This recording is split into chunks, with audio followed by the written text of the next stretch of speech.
The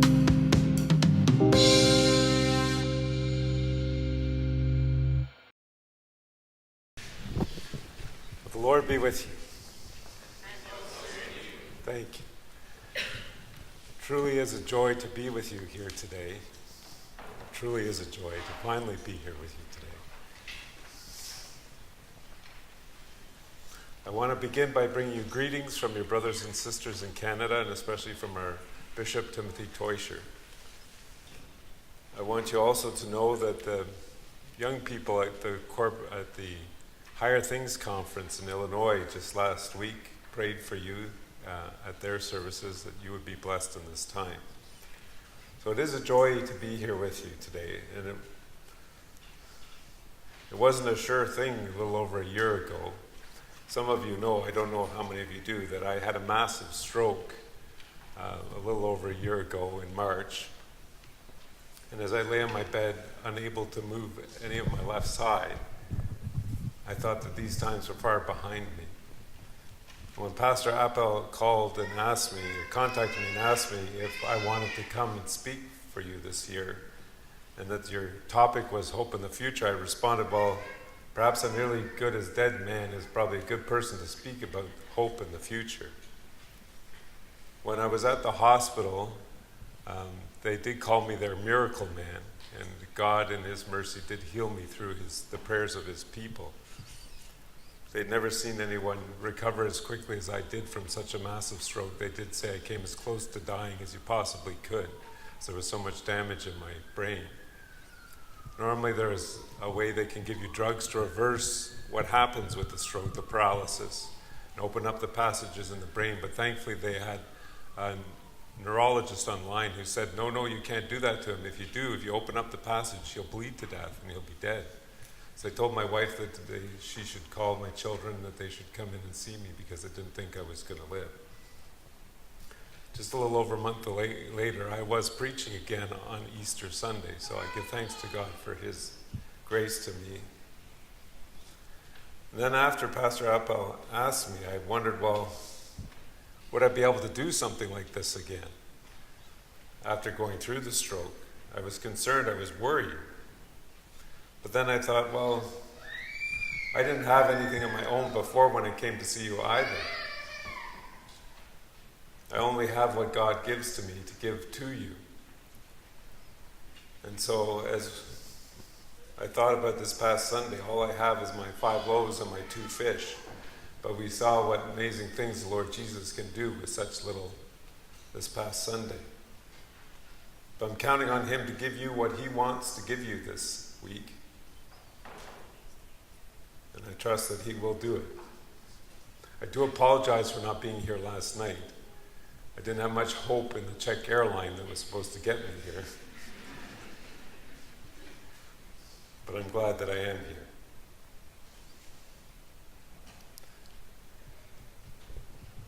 So the opening slide is actually a picture from my cottage of the sunrise in the early morning, a picture that I took after the stroke again. I didn't think I'd ever go back there again. And so the question that I have as we begin is, do I hope for a future or do I have hope in a future? There's a big difference there. It's something you got to think about. Do I hope for a future or do I have hope in a future? And over these next few days, we'll try and come up with an answer to that question.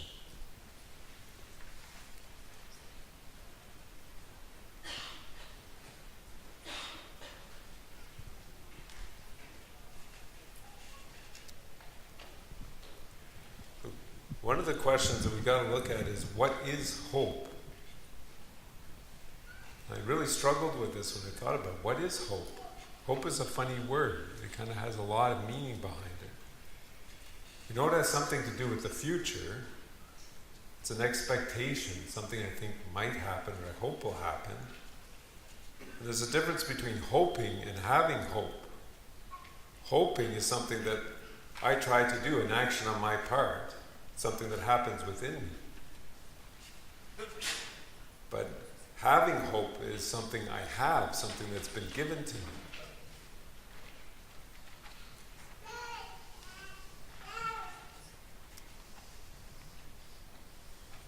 So I'll ask you to join with me and read together these words from St. Paul to the Romans. Now, hope that is seen is not hope, for who hopes for what he sees? So hope is something connected with an unknown, something that we can't see. So hope in a very real way is related to faith. Hope is about something I don't experience in the present. It isn't the now, it's the future. There's a beautiful word from a Missouri Synod Lutheran called Charlemagne, wrote, "Hope is faith turned toward the future." But the idea that I hope for something that is yet to come.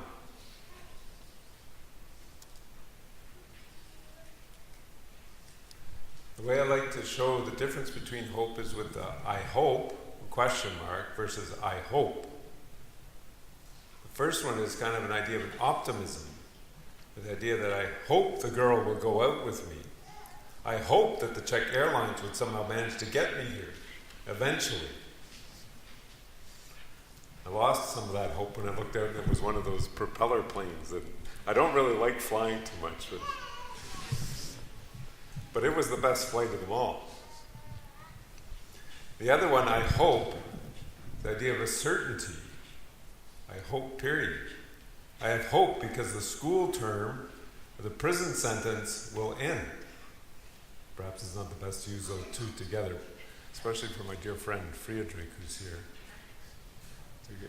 But I know that the school term will have an end. I know that it'll come to an end, and so I have hope. Well, at least I know it'll be over at a certain point. Or with a prison sentence, I've been sentenced for 5 years. I know after 5 years it'll be over, and I can have hope in the present that it'll come to an end at a certain point. So hope with a question mark is the chance of what might be. Hope with a period is the certain, what will be. I hope, question mark, because I don't know, I'm not sure. I hope because I know, I am sure.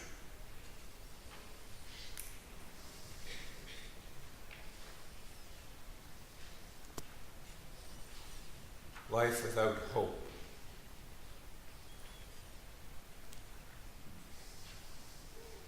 There's a lot of hopelessness in our world this day. We were created to hope because we were created to have a future. Hoping is essential to the human existence. We need to hope. When we don't have hope, it's very difficult to live. But when sin and death robbed us of that future, hope was lost. Or certainly it became hope with a big question mark at the end of it. Can we live without hope? It's hard to live without hope. Hard to do anything without hope. When the situation is hopeless, we throw up our hands. Why bother do anything? Do anything. There is no hope that I could get anything done.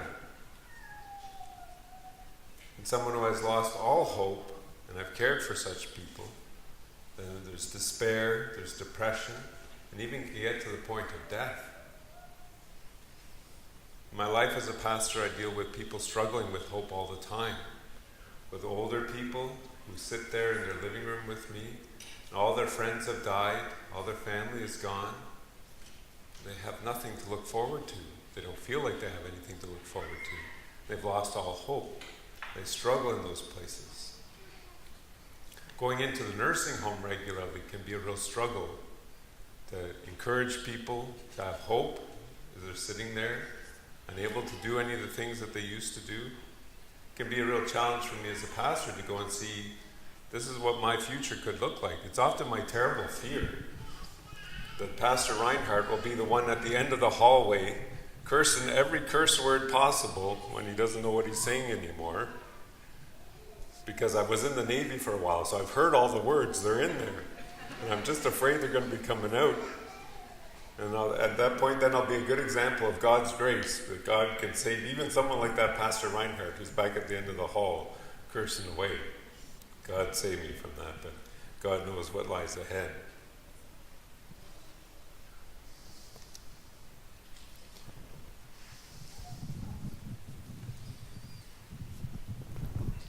Can we read together again from Job? My days are swifter than a weaver's shuttle, and come to their end without hope.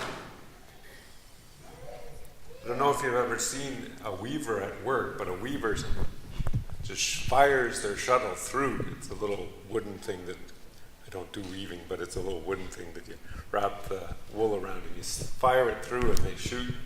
They go really fast and it just shoots through the tapestry.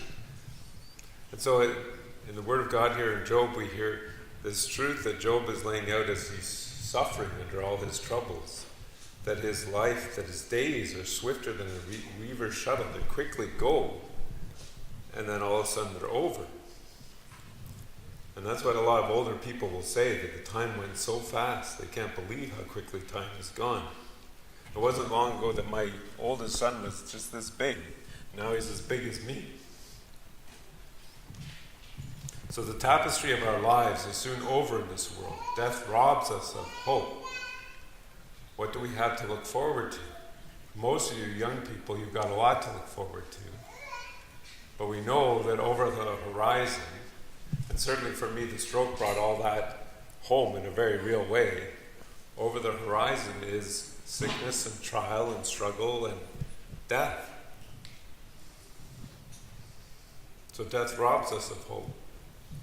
Now St. Paul writes to the Ephesians and he tells them that before they were called to Christ, he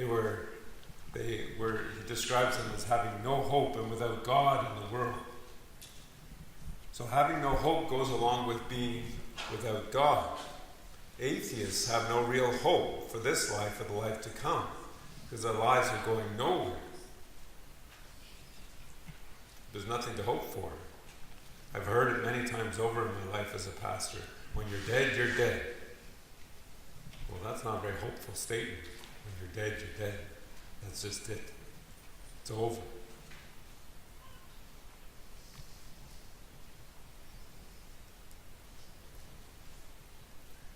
We read together again from Job. But the eyes of the wicked will fail. All way of escape will be lost to them, and their hope is to breathe their last. Okay, one thing you need to be really careful about when you're reading scriptures, when you see the word the wicked, often what we want to think about is the people who do bad things. But the wicked are not just the people who do bad things. The wicked are those who are without the Lord, because without God you truly can't be good, without God's work in your life. Bad fruit is simply a sign of a rotten tree. So the tree is rotten. So the wicked are those who are without God. So this is the hope of the godless. And what is their only hope? What does Job say? Their only hope is to breathe their last. I don't know where all things stand in your individual countries, but in Canada we've just recently gotten into the idea that we should start putting people to death when they feel like their lives aren't worth living anymore. So when they're in suffering or they're having troubles, we should help them. The doctor should be able to help them to die. And it's a way that's spreading over the whole world where people are starting to embrace this idea, which we see here. The hope of the godless their only hope is to breathe their last. The only thing that we have to hope for is that one day it'll all be over, like the prison term or the school term. One day, my only hope is that at last I'll die. Again, it's not a very hopeful thing. The only thing I have to hope for is that I will one day die, that it'll be over. As I was preparing this presentation, one of the interesting things that I ran across was that our world today is very much like the world at the time that Christ first walked the earth. That the ancient world is very much like our world. And I know we've been dealing with that as a church. The church has been suffering persecution in ways like it did at its beginning, which can be a frightening thing, but also is a very hopeful thing. Because when the church was afflicted in the beginning, it's a time when she blossomed unbelievably. So hope in the ancient world. In the ancient world, people had no hope Their view of life and history was that it was circular. That life was just one big circle. You were just going round and around and around and around with no hope of getting off. And history was just one circle. It was just going around. I couldn't help but keep thinking of the Lion King when I thought about this, when I ran across this with the Circle of Life song that they have, which we talk a lot about in different cultures nowadays, in different countries. You know, the idea of life is just a circle. It's just all a circle. It's all flowing. It comes around. It goes around. But it goes around and around and you can't get off. So all that people had to look forward to at the end of life was some shadowy half-existence somewhere in a dark cave beneath the surface of the earth. There was nothing to look forward to. This was reflected in the art and the culture of the time. In the Greek chorus in Sophocles' Oedipus Colonius, we have "not to be born at all, that is by far the best fortune. And the second best is as soon as one is born, with all speed to return thither whence one has come." So it'd be better not to be born at all, and if you are born, then it's better to die as quickly as possible. Then I ran across this ancient epitaph, someone's tombstone, which was a very interesting thing. This poor Dionysus of Tarsus. "Here I lie, Dionysus of Tarsus, 60 years old, having never married. I wish my father hadn't either." I'm not a real hopeful guy.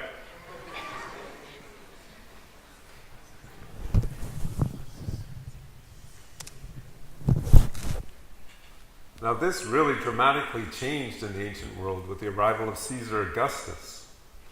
The Pax Romana, the Roman peace, changed life in the ancient world. People believed that there was finally something to look forward to.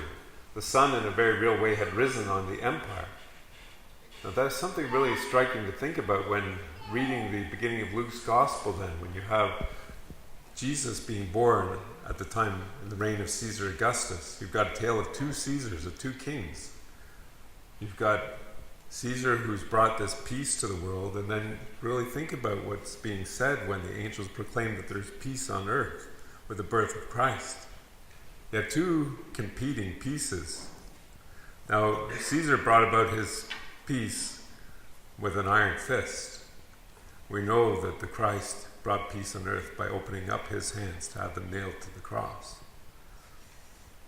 Very different Caesars, but their life had changed dramatically in the ancient world with the arrival of Caesar Augustus.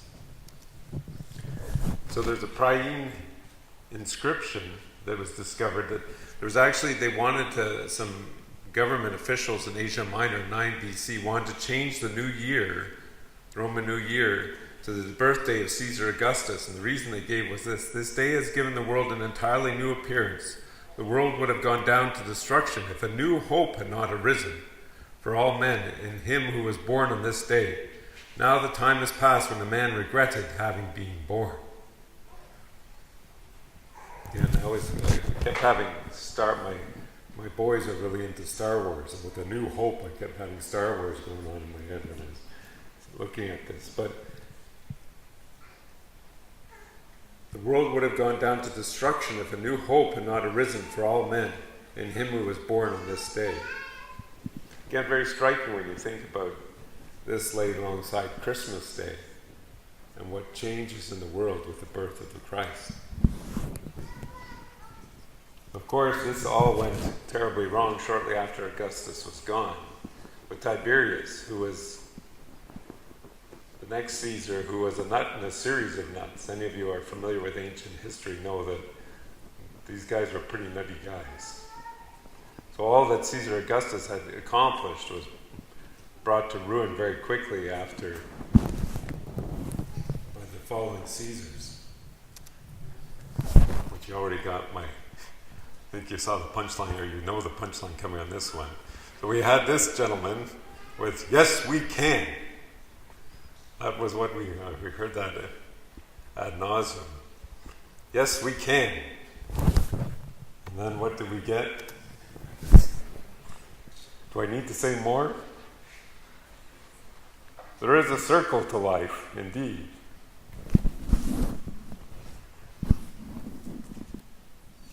So we got Augustus. We might have Tiberius. So there is a truth to what the people in the ancient world saw, that there is a circle to life in sin. We're all born to die. People keep being born to die. And there's the one alone who can break this circle, and that is the Lord.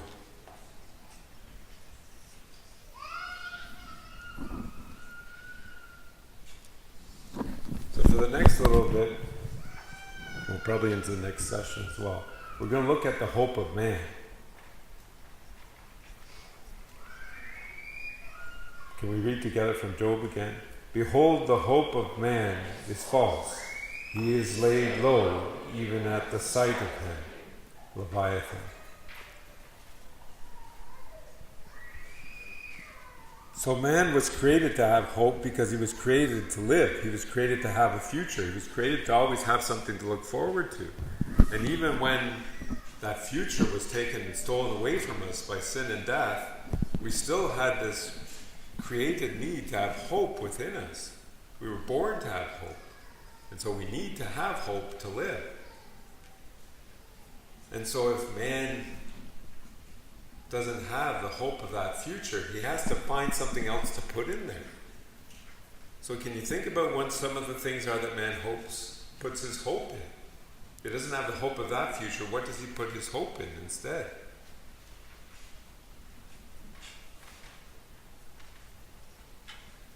Hopes in money, hopes in family, puts his hope in his house, puts his hope in all kinds of things. He finds all these things that he wants to have or thinks they should have, puts his hope in government officials and leaders, puts his hope in looking after the world. We're going to talk a little bit about that too. We have all this stuff with global warming going on. Well, we can do something about that. We can change that. So it's not hopeless, people say. Their hope is, well, if we put enough windmills up and we have enough solar panels, then we'll be okay. The Lord has something to say about that we're going to look at in a little bit. So man finds all kinds of other things to hope in, but all these hopes, all these things fail before death, which is what here Job says, the hope of man is false. It all fails. He's laid low even at the sight of him, at Leviathan. He's talking about Leviathan is a very large creature, perhaps a whale. And just the sight of something that can overwhelm you destroys a person's hopes. Every earthly thing that we find to put our hope in will fail us. I'm a perfect example. With my stroke, I was in excellent health. Actually, they thought that I'd had an aneurysm instead of a stroke because my cholesterol was great, my blood pressure was great, I ate really well, I exercised every day. What they told me, well, I would tell them before the stroke, I was doing my pull-ups and I was doing push-ups and squats. I was squatting with a 60-pound weight, so I'd hold a 60-pound dumbbell in front of my chest, and then I'd bend down and go up and down with this, and then I would do my push-ups in between.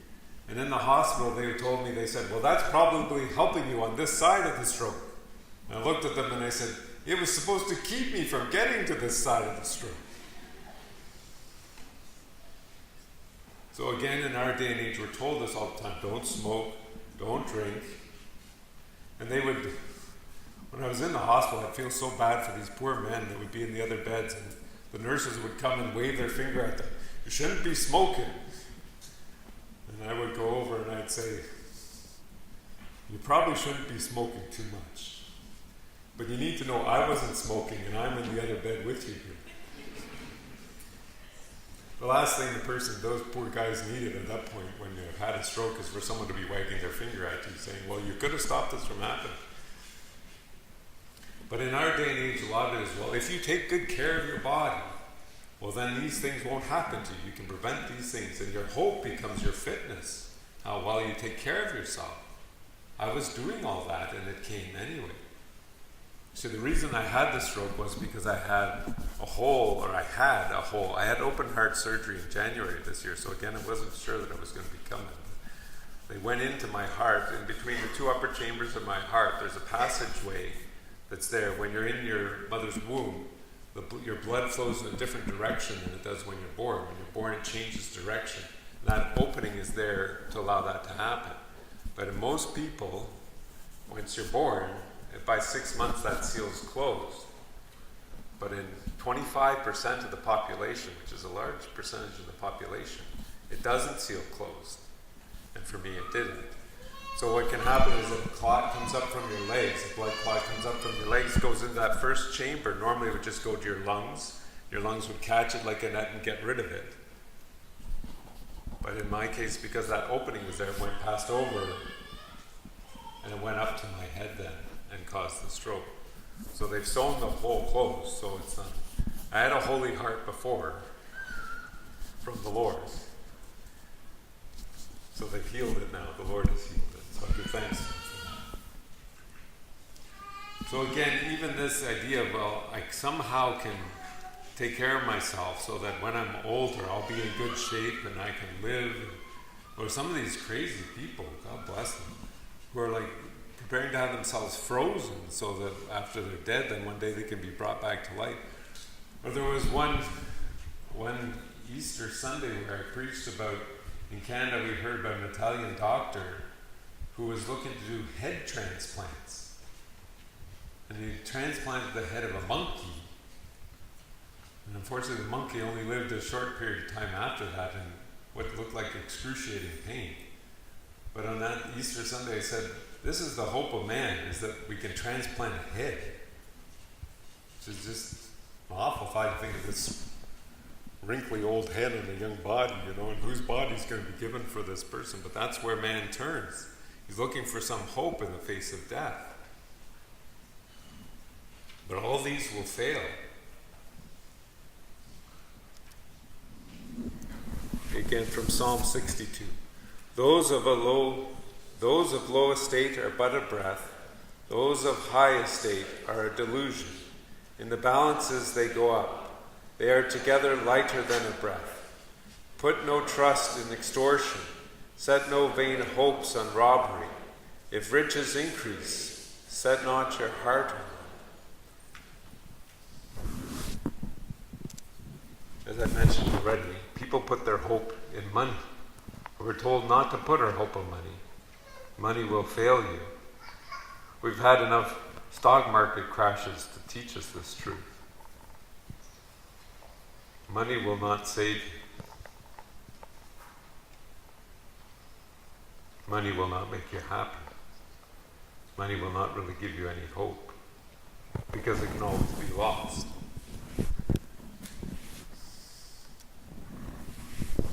Job again. Can papyrus grow where there is no marsh? Can reeds flourish where there is no water? While yet in flower and not cut down, they wither before any other plant.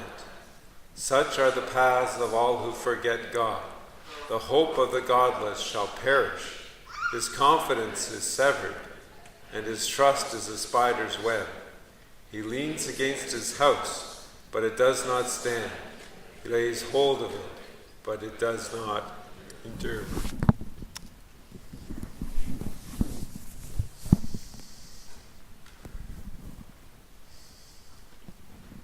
A spider's web. The hope of the godless is like a spider's web. I clean the cobwebs away at the church with my head most of the time. The people are thankful when I came there, the people who have to clean it, because when I'm walking around, I'm walking through them all the time. It amazes me how quickly they come back. But a cobweb won't hold you up. It's a very striking image. And the other one that we have with Job in this quote, without God, all human hope withers away like a plant in a dried up marsh. But just before I came, we actually had a fair amount of rain in Canada, in our area of the country. But prior to that, we haven't had rain in a while, and it's been about as hot there as it's been here. So everything was drying up. I came home and from my holidays, and my bean plants were all dried up and withered. So you know when a plant doesn't have enough water, which often happens to house plants around me too. I'm not very good with house plants. But they don't get water and they all shrivel up.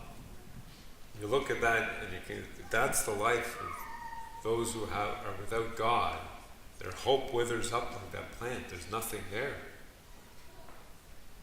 Nothing that you put your hope in will last. Your home,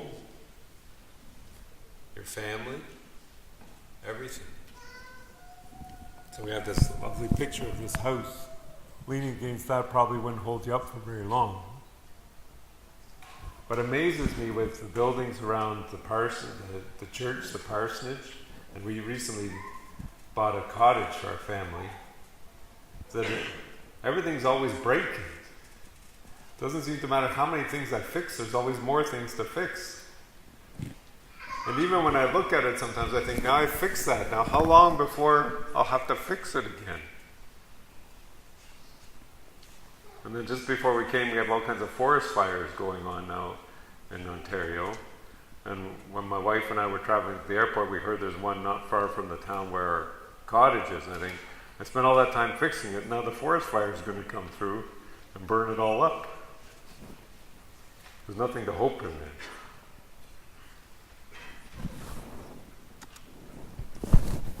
From Psalm 33.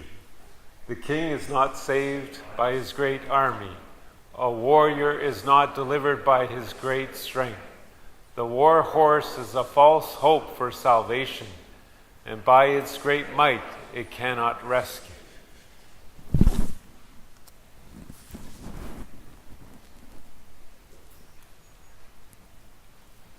Again, we put our hope for the future a lot of times in our ability to defend ourselves. When I was a young child, I lived in Ottawa, the capital of Canada. And I lived under terrible fear that there was going to be a nuclear war. And as one of the capitals of a Western country, knew that we were targeted with Russian nuclear bombs. I was terrified that at any moment a bomb was going to come. I put some hope in this idea that they could shoot down the missiles before they got to us. But then I started to think, what if they missed? Now the question in our day and age is, well, what if a terrorist has one in a suitcase and brings it into a building and sets it off?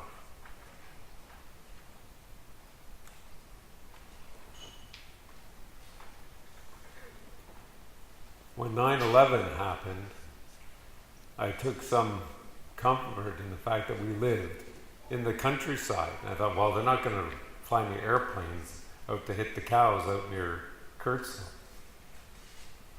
But then I thought about the nuclear power plant that was a little over an hour away from our home, and I thought, well, that would be something that would be worth them blowing up. So we can't put our hope for the future in our ability to defend ourselves, that somehow we'll be able to keep people under control.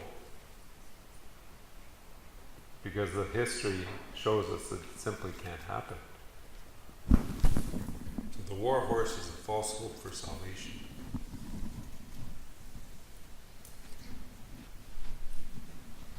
My righteousness draws near, my salvation has gone out, and my arms will judge the peoples. The coastlands hope for me, and for my arm they wait. Lift up your eyes to the heavens, and look at the earth beneath. For the heavens vanish like smoke, the earth will wear out like a garment, and they who dwell in it will die in like man. But my salvation will be forever, and my righteousness will never be dismayed. So in the midst of all this hopelessness that we've had so far this morning, there is some hope here from the Lord. But couched in between the hope that comes from God is this truth that lift up your eyes to the heavens and look at the earth beneath. The heavens vanish like smoke. The earth will wear out like a garment, and they who dwell in it will die in like manner.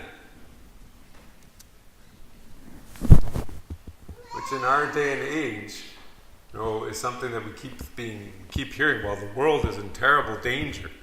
We've got our problem with global warming, and all these terrible and awful things that will happen. when we have really cold winters in Canada, the response is so much for global warming most of the time when people reflect on it. But days like today will make you think, well, maybe things are warming up. But the world is falling apart. What we hear from the Word of God is the world will fall apart. And everyone in it will die in like manner. God is very clear on this.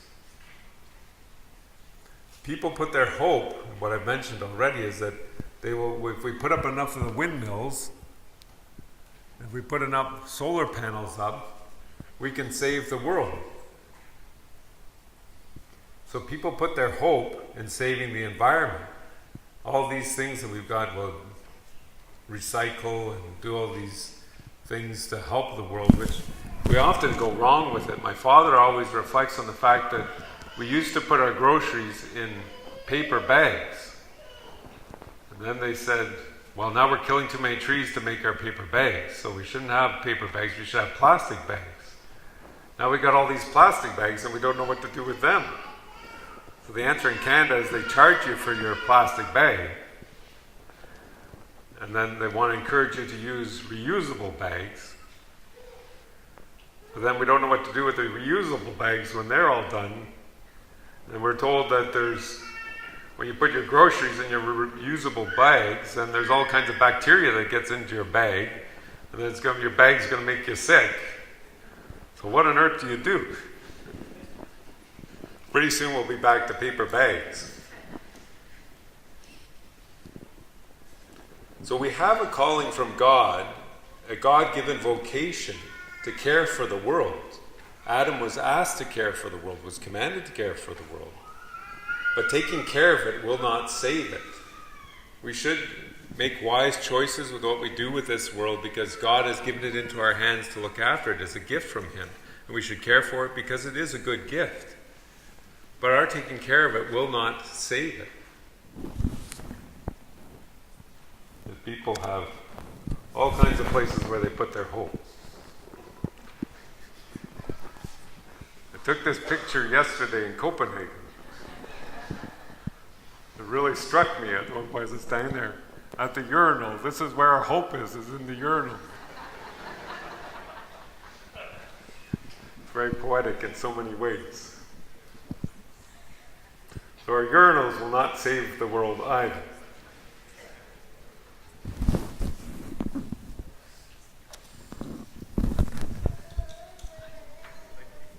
But the mountain falls and crumbles away, and the rock is removed from its place. The waters wear away the stones. The torrents wash away the soil of the earth. So you destroy the hope of man. So who destroys the hope of man? God does. Why does He do that? Why does He destroy the hope of man? Because that hope needs to be destroyed.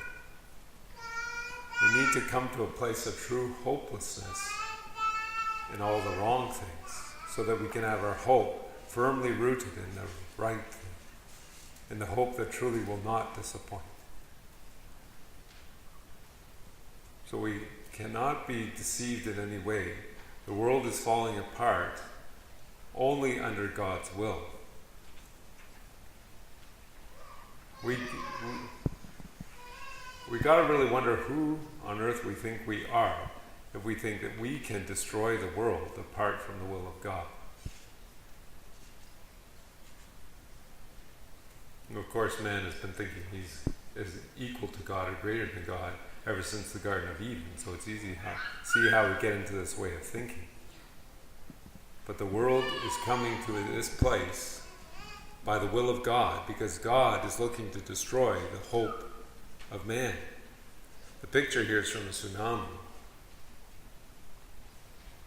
It's amazing how in an instant how everything can be changed.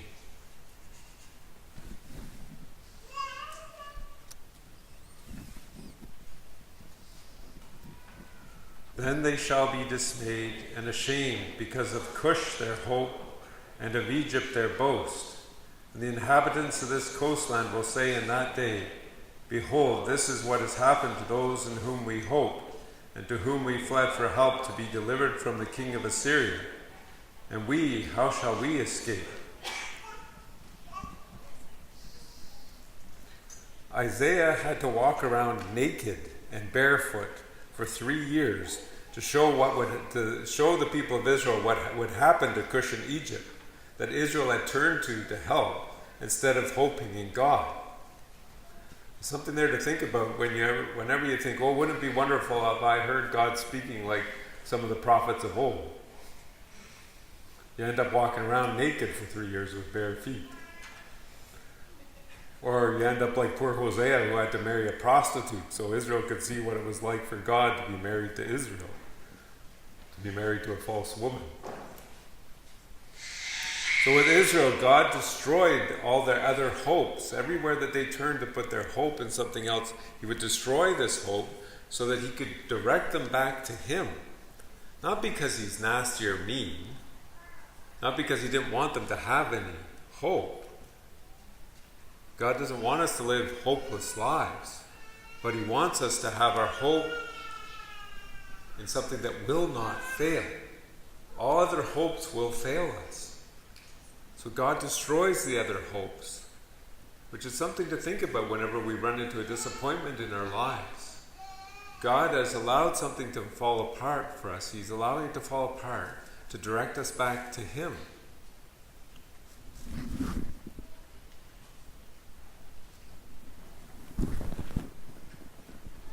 O Lord, the hope of Israel, all who forsake you shall be put to shame. Those who turn away from you shall be written in the earth, for they have forsaken the Lord, the fountain of living water. So if you remember that plant in the marsh, how it dries up. So there is no real hope outside of God, because there is no future without God. God is the only one who can give us a future beyond death.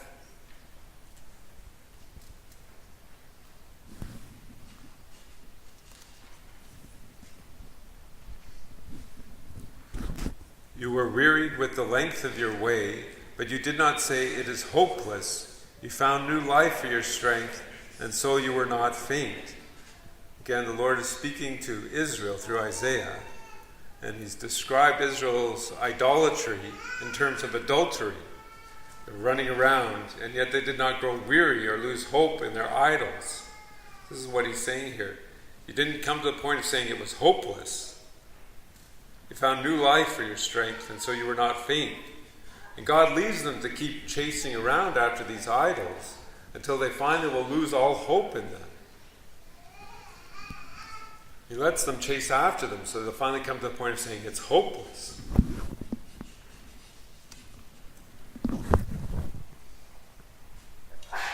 Keep your feet from going unshod and your throat from thirst. But you said it is hopeless, for I have loved foreigners, and after them I will go. So even when Israel finally comes to the point of thinking that it is hopeless on account of her idolatry, God still encourages her in the truth of his steadfast love. He says, keep your feet from going unshod and your throat from thirst. Don't give up, he says.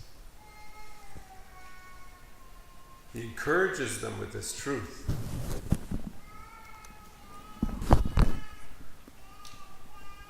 Then he said to me, Son of man, these bones are the whole house of Israel.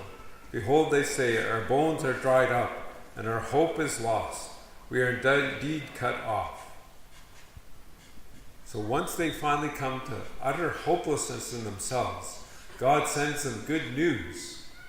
If you remember this passage, this is one of the most beautiful passages of Scripture from Ezekiel, where there's the valley of dry bones. And God tells Ezekiel to prophesy to the bones, to call to the wind, to the breath to come back into the bones, and the flesh to be clothed back on the bones. This is Israel. They finally have come to the point that they realize they're dried up bones. They've got nothing.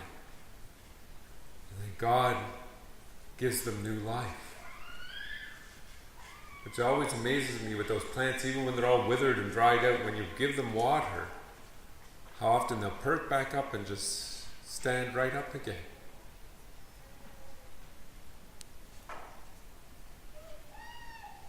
So God sends them the good news that he will save them. And so in the midst of his destroying all other hope, God keeps sending his word of hope, his truth, that he indeed will save his people. And for our next session, we'll get into the God of hope. I think I'll end it there, if that's okay. I'm not sure if I'm about time. So there'll be more hope in the next session. God bless you.